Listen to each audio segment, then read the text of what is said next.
years is the impact and the imagery and the meaning of this phrase, American bombing.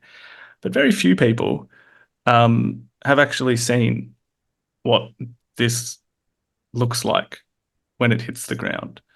And again, as I have this opportunity to ask you, I wonder if you could just describe for listeners what is it like to see the actual effect of American bombing? It's, first of all, it's like you go down the road and everything's normal, and then you see that town, that field was hit. And you think in your own life, well, I could be going down West Seattle and all of a sudden there it is at the Alki Beach. It's like, it's not, you have your imagination of battlefield and regular life. No, this is regular life. And it's haphazard. Who's ever seen trees that look like black stumps and water buffalo upside down and houses? There's the bombs, and then there's the explosions, and there's the chemicals, and it's haphazard. It's and then you interview the people fleeing. They don't know what they've experienced. This is they're almost sort of a medieval kind of understanding of the world. They barely understood what an airplane was, and they called it almost universally the fire from the sky.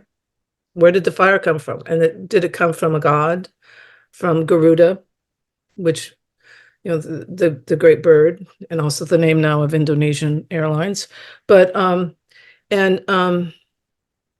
this is a destruction of life that you have to see to believe, and you never become inured to it, not at all. And it's always different. You can see the photographs, but you can't smell anything. You can't feel the heat. You can't feel the smells of the heat, the atmosphere. It's desolation. It's the definition of desolation. And then you follow the people back to find refuge, and they go to Phnom Penh and they flood the city, and there's not enough food, and you follow it up and you find them in the camps, and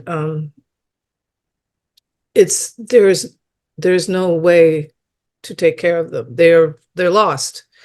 But it's another American up in the airplane, and they don't know what they've done. And pilots, in fact, one of the lawsuits to stop the bombing was instituted by American pilots who didn't want to do it anymore.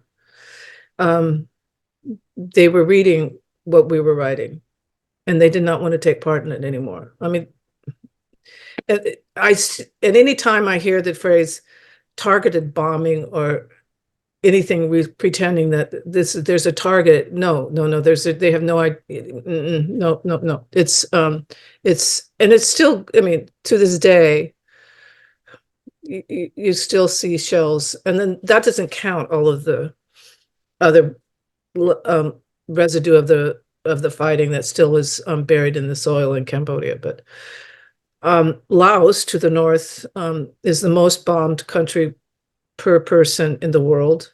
Cambodia is in the top 5. Vietnam, of course, is too. So it's like Indochina was Vietnam, Cambodia, and Laos during the American War was the most bombed, I believe, in history. And so we were watching it, and we didn't know. I mean, I was trying really hard not to exaggerate, because thinking I'm naive. This is my first war. But then when the figures came out in 90, President Bill Clinton's second term, he released a lot of the records, including the bombing, and we were pretty much right. It was that much saturation bombing. And it was much worse. People, when they think Cambodia bombing, they think of the illegal bombing in '69 before the war was declared, but that was nothing compared to what we witnessed in '73, and it ended in August 15th, 1973. because Congress, which then was had a lot more spine than it does now, Congress demanded it. The administration, the Supreme Court was also moving in that direction. So then, and President Nixon was under fire for Watergate, so he finally let go in August of '73.